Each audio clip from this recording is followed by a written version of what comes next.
Listen and say. How many people are in the race? I think there are 8 people, 3 girls and 5 boys. Really? Who's first? It's Fazle. He's got a blue shirt. He's very fast. Tamanna is second. She's very fast too. Who's third? I think Samir is third. His shirt is red, but I can't see the other. They are far behind.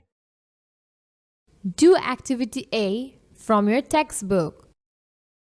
Look and listen.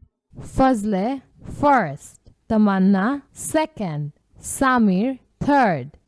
Do you know what the highlighted words are called? They're called ordinal numbers. Read the dialogue again.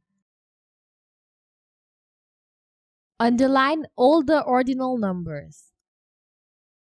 Do activity B from your textbook.